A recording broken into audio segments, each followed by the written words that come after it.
If you're struggling to get an Airbnb, then the problem is what you're saying on the phone. So what I'm gonna do in this video is I'm gonna share with you 2 statements that you can make that'll absolutely change the game to get a landlord to say, let's work together, versus going with a traditional long-term tenant. But first, let me share with you a quick story, because maybe you are somebody working a 9 to 5, or maybe you're an entrepreneur in heart, but you've just never got an opportunity to have your own separate business. How would you like to know that you can work very few hours if you do this right, and be your own boss, and actually have a place where you can say, this is my Airbnb, and actually be a host of it? But better yet, you and your family could actually block off the calendar and stay in your own Airbnbs instead of paying for travel when you guys go out to other places. How cool is this? My name is Investor Mike. I've been doing this for about 8.5 years. I'm the #1 coach right now in America, and I will tell you, 7 years ago, I didn't know anything about anything. And transparently, when I got into the game, I got an apartment because nobody told me whether to go single family houses or apartments. They just said, go rent a place. So I rented an apartment. Well, that only lasted about 4 months before I had a young lady by the name of Sarah knocking on the door.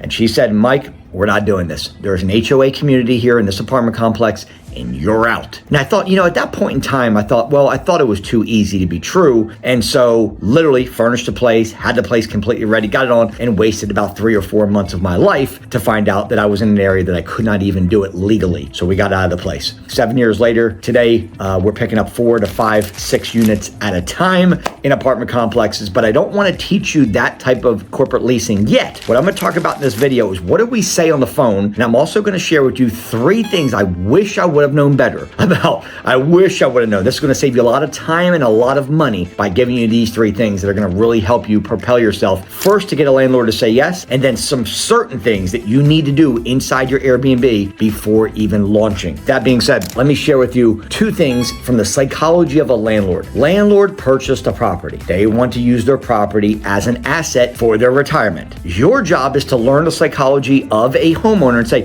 what could I say to this homeowner that would allow them to let me take corporate leasing or Airbnbers and these short-term rentals in the property, versus why don't they just go with a traditional tenant where they're going to run a background check all the financials, and make sure they check your credit score and XYZ. We don't get any of that. You see, what you have to learn is the reason that landlords are renting their property in the first place, and attack the ones that are in pain in a good way. What I mean by that is, on Zillow, you can actually filter by properties that have been listed for more than 36 months. The reason for that is, think about a property that's been lasted, let's say it's on Zillow for 6 months. If a landlord has had a property for 6 months, they're paying the mortgage, they're paying taxes, they're paying insurance, they're paying electric. They are bleeding and they are desperate to rent. And all once, you come to them with my script and say, listen, here's what we do. Here's how we can solve your problem. Instantly, landlords are going to be reaching out to you because they are in pain already from bleeding out financially, and you've solved their problem. So let's talk about the 2 things you can say on a phone call, because just because you send out my email/script to these landlords doesn't mean that the property, first, makes sense financially, but 2, doesn't mean you don't have to get on the phone later to close the deal. So they're going to ask for a phone call back once you reach out to them and tell them what we do, with a document that I'm going to give you inside the description box. And if that's not worth a thumbs up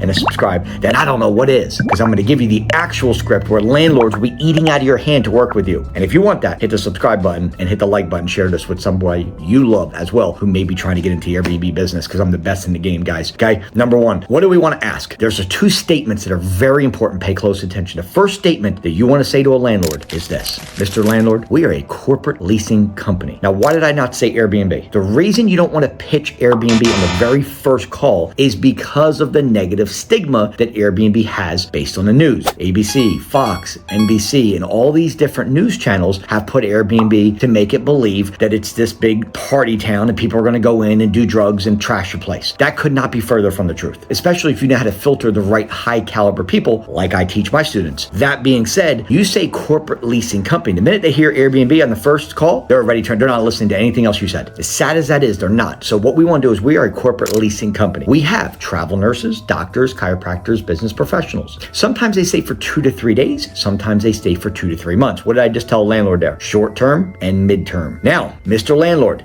this is the next most important thing. I'm going to give you number 2, and that statement is this: we are going to keep your property in for sale condition. Why is this important? Because landlord has bought this asset for their retirement, and a traditional tenant typically doesn't care about the property. You'll get some good tenants here and there, but sometimes landlords end up costing a lot of money on renovation and turnover, and that's the biggest cost to a landlord, is when a regular tenant leaves after 2 years, they do change the flooring, they're fixing the walls, they're painting the different walls, they're fixing the holes, right? Everything has to be renovated. With us, we're going to keep your property in for sale condition. Very, very strong words that you will use on this call. So, Mr. Landlord, we're a corporate leasing company. We welcome in travel nurses, doctors, chiropractors, business professionals. Sometimes they stay for 2 to 3 days. Sometimes they stay for 2 to 3 months. Now, I'm telling them a short term and a midterm. They're agreeing. We are also going to keep your property in for sale condition the entire lease. So if you decide to sell it at any point, you don't have to worry about it. It is already there. We're not going to dig our heels in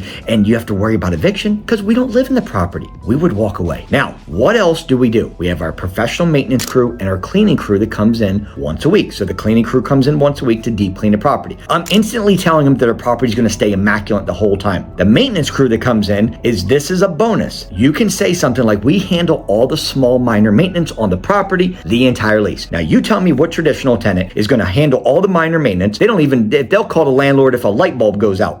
We don't. Also, what traditional tenant do you know that's going to keep the property in for sale condition the entire lease? None. So now we have a corporation, which sounds fancy, right? Sounds like we got money. 2, we're already telling them it's a short and a midterm rental by saying they stay for 2 to 3 days or sometimes 2 to 3 months, depending on the clientele, right? Typically our travel nurses will stay longer, or people that are going through surgery, right? Maybe we need some patients. They're going to be a little bit, in that 2 to 3 week period. And now we've told them we're going to keep their asset in for sale condition the entire lease. Guys, if you're saying this on a phone call, you're not pitching Airbnb, then after you've built the relationship with them and they say, cool, I like to work together, then we're going to send them an addendum, which is a 1-page document that my students will have. You guys will get it if we work together. And that 1-page document I have my attorneys put together is very, very good to protect us. That basically says to the landlord, look, you understand that we're not going to live in the property, but you're allowing me to put it on short-term rental platforms like Airbnb, vrbo, bookings.com, right? Marriott Home Villas, etc., right? Flipkey. So now they've agreed to it in writing, but not on the very first call. This is how you get a landlord on your side very quickly. I close deals 2 to 3 a day right now with my students. 2 to 3 a day we're closing. So that's how we get a landlord to say yes. We check the numbers. Once they say yes,